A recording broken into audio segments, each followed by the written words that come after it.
नमस्कार, सत श्री अकाल मेरे दोस्तों। स्वागत है हमारे YouTube channel NPS study centre में। तो आज हम लेकर आए हैं एक नए सेशन के साथ, जो कि आपको मैंने 27 ये अध्याय जो है संविधान में अनुच्छेद एवं विभिन्न भाग को मैंने आपको इस पूरे पेज को पूरे अच्छे से कवर किया था।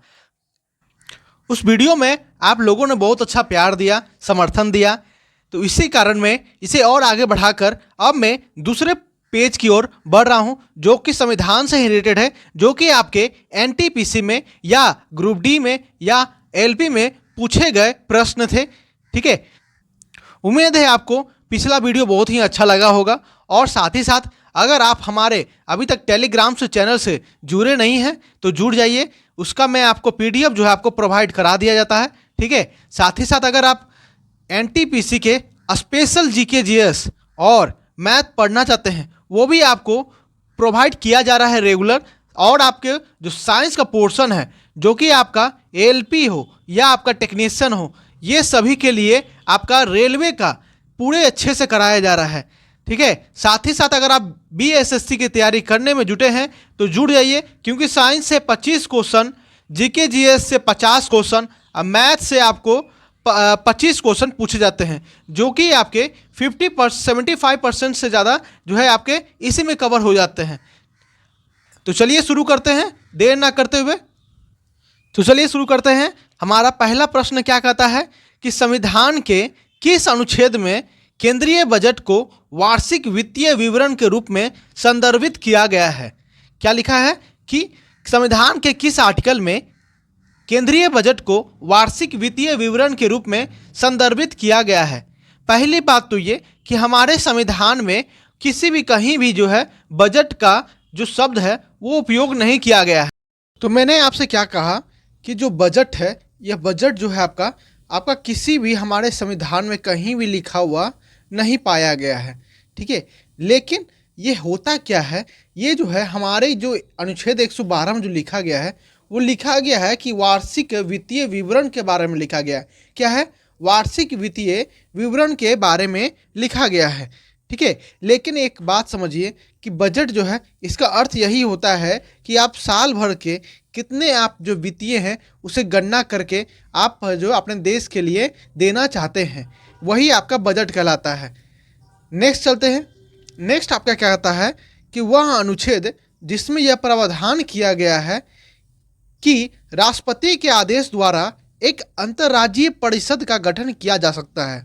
क्या बोल रहा है कि किस अनुच्छेद में यह बोला गया है कि राष्ट्रपति के आदेश द्वारा एक अंतर्राज्यीय परिषद का गठन किया जा सकता है। तो वह है आपका अनुच्छेद 263। अनुच्छेद 263 में कहा गया है कि राष्ट्रपति के आदेश पर एक अंतर्राज्यीय परिषद का गठन किया जा सकता है। तो नेक्स्ट आपका कहता है कि वित्तीय आपातकाल संबंधी प्रावधानों का उल्लेख भारतीय संविधान के किस अनुच्छेद में है। क्या पूछा गया है कि वित्तीय आपातकाल जो है ये आपका संविधान के किस आर्टिकल में उल्लेखित मतलब लिखा गया है। तो वह किस आर्टिकल में लिखा गया है? तो ये जो आर्टिकल है ये आपका 360 में लिखा गया है। एक बात ध्यान देखिएगा कि हमारे देश में, ठीक है, हमारे देश में जो है राष्ट्रीय आपातकाल और राजकीय आपातकाल जो है ये लग चुका है, लेकिन आज तक जो है हमारे देश में वित्तीय आपातकाल नहीं लगा है। वित्तीय आपातकाल कब लगाया जाता है? जब हमारी देश की जो आर्थिक स्थिति है, अर्थव्यवस्था है, जब वो पूरी तरह से डाउन हो जाए, तब ये जो है वित्तीय आपातकाल घोषणा की जाती है। वहीं अगर हम बात करें कि राष्ट्रीय आपातकाल को किस आर्टिकल में रखा गया है, तो ये है आपका 352 आर्टिकल में। वहीं आपका राजकीय आपातकाल जो है ये किस में रखा गया है? तो ये रखा गया है आपका 356 में। नेक्स्ट है आपका कि क्या कहता है कि अगर अनुच्छेद 360 जो है ये किसके द्वारा लाया जाता है, तो ये है जो आपका है ये मंत्रिमंडल जो है आपके लिए लाती हैं। कब? तो ये जो लाती हैं किसके सिफारिश पर? ये लाती हैं प्रेसिडेंट के सिफारिश पर इसे लाती हैं, जो कि 60 दिनों के भीतर जो है संसद को 1/2 के बहुमत से इसे पारित करना पड़ता है। वहीं बात अगर करें कि जब वित्तीय आपातकाल लागू किया जाता है तो वित्तीय आपातकाल के समय राष्ट्रपति को छोड़कर, क्या मैंने बोला कि राष्ट्रपति को छोड़कर सभी का वेतन जो है काट लिए जाते हैं, लेकिन राष्ट्रपति का वेतन जो है ये नहीं काटा जाता है। नेक्स्ट क्या कहता है आपसे कि नेक्स्ट है भारतीय संविधान का अनुच्छेद 368 किससे संबंधित है। क्या बोला गया है कि 368 जो अनुच्छेद है, आर्टिकल है, वो किससे संबंधित है। तो ये है आपका संविधान के संशोधन से। क्या है, तो संविधान में जो हम लोग संशोधन करते हैं, ठीक है, तो वो जो है आपका किस आर्टिकल में लिखा गया है, तो वह है आपका लिखा गया है 368 के आर्टिकल में। वहीं अगर हम संविधान के संशोधन की बात करें तो ये कहाँ से लिया गया है, ये आपका जो है दक्षिण अफ्रीका से लिया गया है। कहाँ से लिया गया है, तो दक्षिण अफ्रीका से जो है इसे लिया गया है संविधान के संशोधन को। नेक्स्ट चलते हैं। नेक्स्ट है आपका कि भारतीय संविधान के अनुच्छेद का भाग 20 संविधान और उसकी प्रक्रिया में संशोधन करने के लिए संसद की, तो यह कहता है कि संसद की शक्तियों को संबोधित करता है। तो वो किस आर्टिकल में है, ये आर्टिकल जो है आपका अनुच्छेद 368 में ही है। क्या मैंने कहा कि भारतीय संविधान के अनुच्छेद का भाग 20 संविधान और उसकी प्रक्रिया में संशोधन करने के लिए, यहाँ देखिए कि संशोधन कहा गया है। मैंने ऊपर ही कहा कि संविधान के संशोधन जो है आपका 368 में है। तो यहाँ संशोधन जब कह दिया कि सांसद जो है इसे शक्तियाँ संशोधित है, तो वह किस आर्टिकल में है, तो वह आपका है आर्टिकल 368 में। चलिए नेक्स्ट बढ़ते हैं हम। नेक्स्ट है आपका कि भारतीय संविधान का वह अनुच्छेद जिसमें राज्यों के विधान परिषदों के गठन के लिए प्रावधान किया गया है। क्या मैंने कहा कि भारतीय संविधान का वह अनुच्छेद जिसमें राज्यों के विधान परिषद का गठन का प्रावधान किया गया है, तो वह किस आर्टिकल के अंदर आता है, तो वह आर्टिकल आता है आपका 169 में। आर्टिकल 169 में ही कहा गया है कि राज्यों के विधान परिषद का गठन का प्रावधान किया जाए। नेक्स्ट बात करें तो नेक्स्ट आपका क्या है, नेक्स्ट है आपका भारतीय संविधान का अनुच्छेद 280 जो है किससे संबंधित है। क्या पूछा है, भारतीय संविधान का अनुच्छेद 280 किससे संबंधित है, तो वह है आपका वित्त आयोग से संबंधित है। किससे संबंधित है, तो वित्त आयोग से यह संबंधित है। नेक्स्ट है आपका कि 44वें संशोधन अधिनियम 1978 को जो हुआ था, भारतीय संविधान के किस अनुच्छेद को प्रभावित किया गया। देखिए कि 44वें संशोधन 1978 जो है ये आपके जो मौलिक अधिकार में संपत्ति का अधिकार था उसे हटाकर इसे जो है 301 में जो है इसे डाल दिया गया और उस संपत्ति के अधिकार को फंडामेंटल राइट से या मौलिक अधिकार से हटा दिया गया। तो ये किस में किया गया, तो 301 में। कब किया गया, तो 1978 में। कौन सा संशोधन, तो 44वें संशोधन में। नेक्स्ट चलते हैं। नेक्स्ट है आपका कि राज्य सूची में स्थानीय महत्व के विषय शामिल होते ही राज्य सूची के अंतर्गत आता है। क्या बोला है कि राज्य सूची के स्थानीय महत्व के विषय शामिल होते हैं, तो राज्य सूची के अंतर्गत क्या आता है, तो ये जो है ऑप्शन के हिसाब से दिया हुआ था कि उसमें सार्वजनिक स्वास्थ्य और स्वच्छता जो है ये आपके राज्य सूची के अंतर्गत में आता है। क्या बोला कि सार्वजनिक स्वास्थ्य और स्वच्छता जो है ये आपके राज्य सूची के अंतर्गत आता है। नेक्स्ट प्रश्न देखते हैं। नेक्स्ट है आपका संविधान का वह अनुच्छेद जिसके तहत भारत का उच्चतम न्यायालय मौलिक अधिकारों के परिवर्तन के लिए रीट जारी कर सकते हैं, तो वो रीट कौन सा आर्टिकल के अंदर कर सकते हैं, तो वह आर्टिकल कौन सा है, तो आर्टिकल है आपका 32 में कहा गया है कि संविधान का वह अनुच्छेद जो है इसमें जो है उच्चतम न्यायालय जो है मौलिक अधिकारों के परिवर्तन में रीट जारी कर सकते हैं।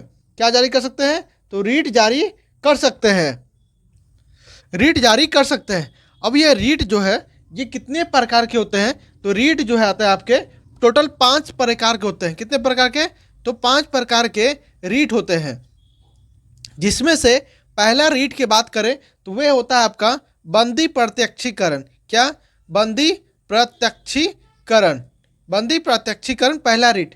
दूसरा होता है आपका परमादेश, परमादेश आपका दूसरा होता है। थर्ड होता है आपका अधिकार परीक्षा। क्या है, अधिकार परीक्षा। नेक्स्ट होता है आपका प्रतिषेध, क्या होता है? प्रतिषेध। फिफ्थ होता है आपका, क्या होता है?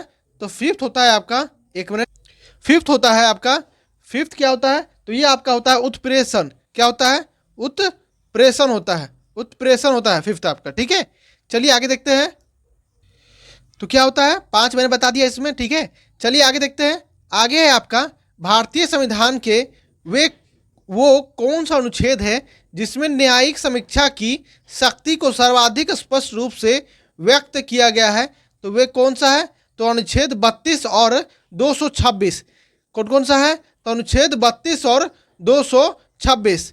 इसके तहत जो है आप डायरेक्ट सुप्रीम कोर्ट आप जाकर केस कर सकते हैं, और 226 के तहत आप डायरेक्ट हाई कोर्ट जाकर केस कर सकते हैं। अगर आपका जो है ये मौलिक अधिकार का हनन किया जाता है तो आप आर्टिकल 32 से सुप्रीम कोर्ट, आर्टिकल 226 से आप जो है हाई कोर्ट जाकर आप अपील कर सकते हैं। नेक्स्ट क्या कहता है कि भारतीय संविधान की दूसरी अनुसूची संबंधित है किससे? क्या पूछ रहा है कि भारतीय संविधान की दूसरी अनुसूची जो है वो किससे संबंधित है? तो आप याद रखिएगा वो संबंधित है वेतन से। किससे संबंधित है? तो दूसरी अनुसूची जो संबंधित है वे वेतन से संबंधित है। टोटल कितनी अनुसूची है? तो 12 अनुसूची है, जिसमें से सेकंड जो है आपका वेतन से संबंधित है। तो किसके वेतन से? तो राष्ट्रपति, राज्यपाल, मुख्य न्यायाधीश, उच्च न्यायालय, उच्चतम न्यायालय के न्यायाधीशों के वेतन से संबंधित है। चलिए नेक्स्ट देखते हैं। नेक्स्ट आपका क्या कहता है कि भारतीय संविधान का वह अनुच्छेद जिसमें संसद के विश्रांति काल के दौरान राष्ट्रपति को अध्यादेश लाने की शक्ति प्रदान की गई है। क्या मैंने बोला कि भारतीय संविधान का वह अनुच्छेद जिसमें संसद के विश्रांति काल में राष्ट्रपति को अध्यादेश लाने की शक्ति जो है वो प्रदान की गई है, तो वह किस आर्टिकल के अंदर है? तो वह आर्टिकल है आपका 123। कौन सा आर्टिकल है? तो 123 आर्टिकल है। और इसकी जो अवधि होती है, अधिकतम अवधि, यह टोटल 6 माह की होती है। कितने माह की होती है? तो 6 माह की होती है। लेकिन इस सत्र को प्रारंभ हो जाने पर यह सिर्फ 42 दिन तक ही रहती है। कितने दिन तक? सिर्फ 42 दिन तक रहती है। राष्ट्रपति जब चाहे जो है इस अध्यादेश को वापस भी ले सकती है। क्या मैंने बोला? राष्ट्रपति इस अध्यादेश को भी वापस कभी भी ले सकती है। चलिए नेक्स्ट देखते हैं। नेक्स्ट है आपका कि भारतीय संविधान का वह अनुच्छेद जो शोषण के विरुद्ध अधिकार प्रदान करता है। क्या मैंने बोला कि संविधान का वह अनुच्छेद जो शोषण के विरुद्ध अधिकार प्रदान करता है, तो वो किस आर्टिकल में आता है? ये आर्टिकल जो है आपका 23 में आता है। किस में आता है? तो 23 में आता है। ये जो आपका जो मौलिक अधिकार का थर्ड चीज़ है वह है आपका शोषण के विरुद्ध। उसी के अंदर में ये आपका आता है जो कि आप शोषण के विरुद्ध अधिकार का आप जो है नहीं कर सकते। किसी का आप जो है किसी पर जबरदस्ती शोषण नहीं कर सकते। और वहीं अगर 24 की बात करते तो 24 में लिखा गया है कि 14 वर्ष से कम उम्र के बच्चे को कारखाने या कहीं भी काम करने की अनुमति नहीं है। नेक्स्ट देखते हैं। नेक्स्ट है आपका कि भारतीय संविधान में अनुच्छेद 35A को जोड़ा गया, तो यह कब जोड़ा गया? क्या पूछा है कि इस भारतीय संविधान में अनुच्छेद 35A को जोड़ा गया, तो यह कब जोड़ा गया? तो यह जोड़ा गया आपका कब? 1954 में। कब जोड़ा गया? तो 1954 में जो है इसे जोड़ा गया। नेक्स्ट बात करें तो नेक्स्ट है आपका कि भारतीय संविधान के किस आर्टिकल के तहत जो है सार्वजनिक नियोजन के मामले में अवसरों की समानता, जब समानता की बात आ जाए तो ये जो है आपका एकदम मौलिक अधिकार के अंदर में ही आता है। और समानता किस किस में आता है? तो 14 से लेकर 18 के तक आता है। अब लिखा है कि उसमें जो अवसरों की समानता जो है वो किस चीज़ में जो आर्टिकल में गारंटी प्रदान की गई है, तो वह आर्टिकल 16 में प्रदान की गई। किस में प्रदान की गई है? तो आर्टिकल 16 में अवसरों की समानता की गारंटी जो है प्रदान की गई है। चलिए नेक्स्ट चलते हैं। नेक्स्ट आपका कहता है कि भारतीय संविधान का वह अनुच्छेद जो अभिव्यक्ति की स्वतंत्रता के संबंध में कुछ अधिकारों के संरक्षण की गारंटी देता है, तो वह किस आर्टिकल में है? तो आर्टिकल है आपका 19 में क्या कहता है कि आपका जो अनुच्छेद जो आर्टिकल है 19 उसमें कहता है कि अभिव्यक्ति की स्वतंत्रता से संबंधित कुछ अधिकारों को जो है इसमें जो है संरक्षण देने की गारंटी देता है। तो किस में देता है? तो 19 आर्टिकल में देता है। नेक्स्ट देखें, नेक्स्ट आपका कहता है कि भारतीय संविधान में शिक्षा को शामिल किया गया है तो उसे किस सूची में रखा गया है? क्या बोला गया है कि भारतीय संविधान में शिक्षा को शामिल किया गया है तो उसे किस सूची में रखा गया है? तो उसे रखा गया है आपका समवर्ती सूची में।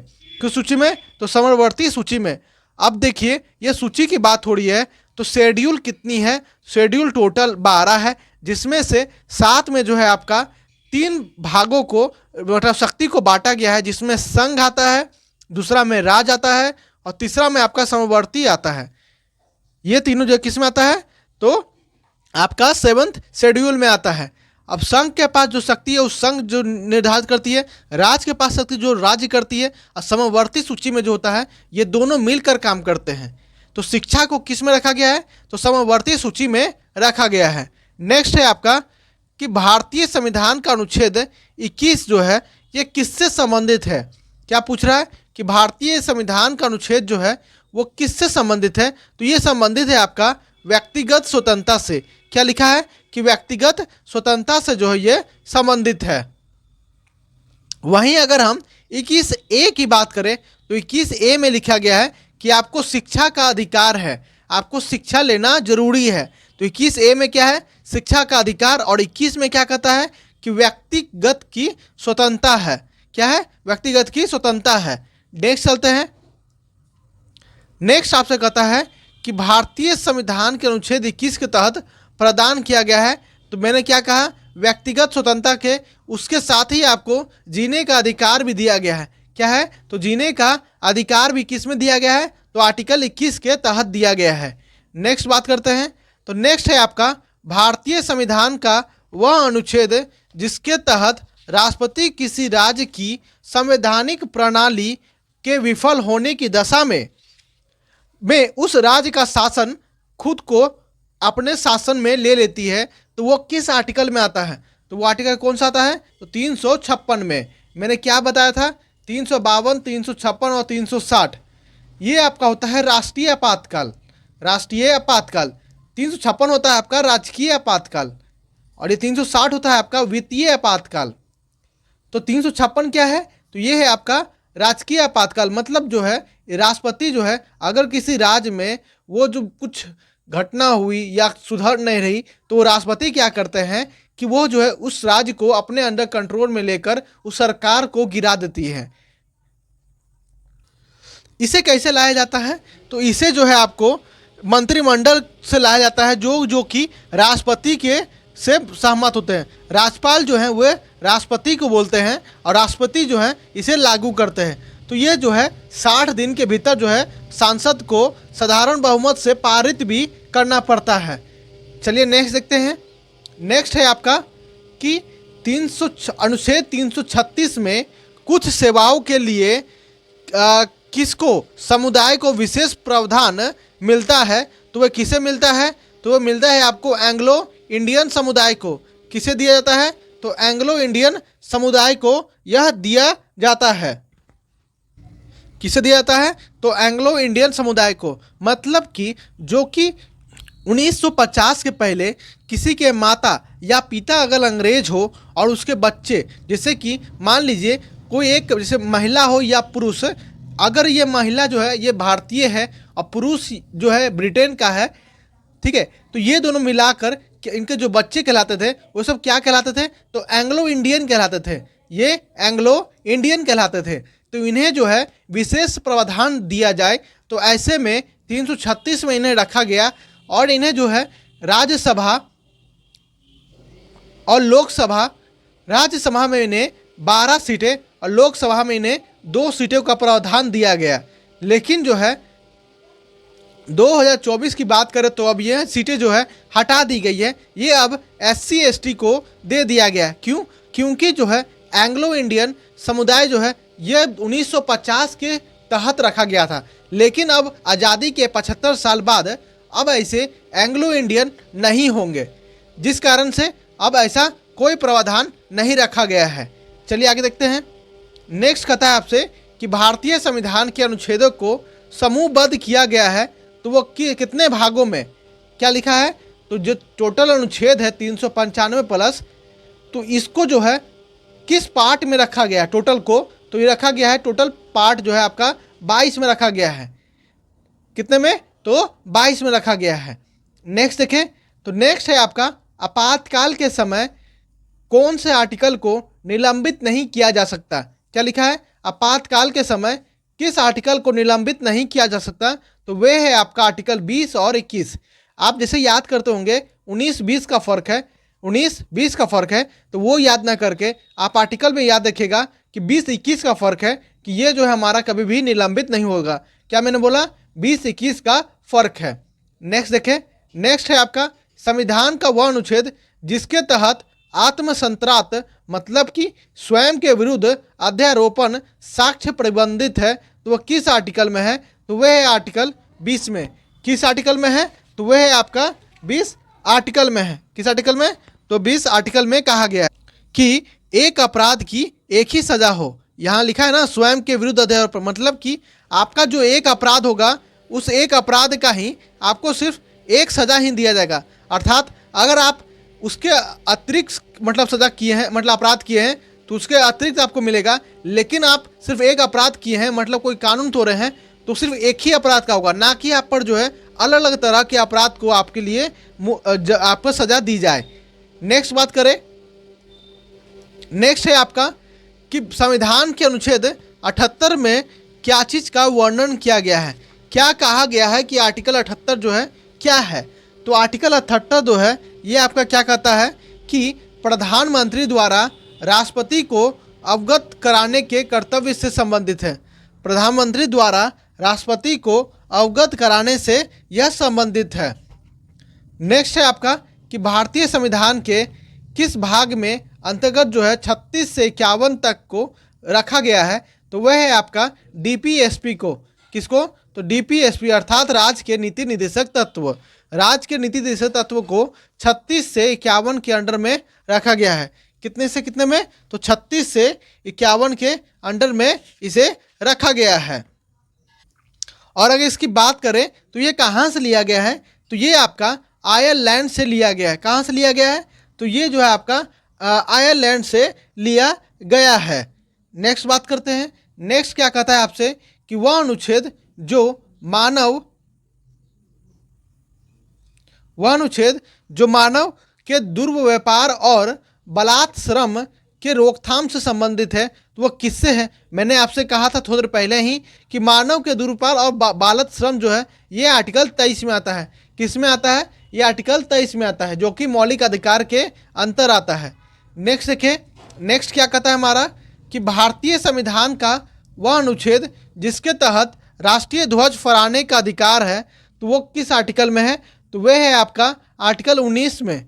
किस में है, तो आर्टिकल 19 में है, 19 में भी है। इसमें कहा गया है कि आप निजी घर पर भी आप राष्ट्रीय झंडा को फहरा सकते हैं। नेक्स्ट कहता है भारतीय संविधान का वह अनुच्छेद जिसमें यह उल्लेख है कि मुख्यमंत्री राज्यपाल द्वारा किस आर्टिकल में नियुक्त किया जाएगा, तो किस आर्टिकल में कहा गया है कि मुख्यमंत्री को राज्यपाल द्वारा जो है नियुक्त किया जाएगा, तो वह आर्टिकल जो है आपका 164 है। कौन सा आर्टिकल, तो 164 है।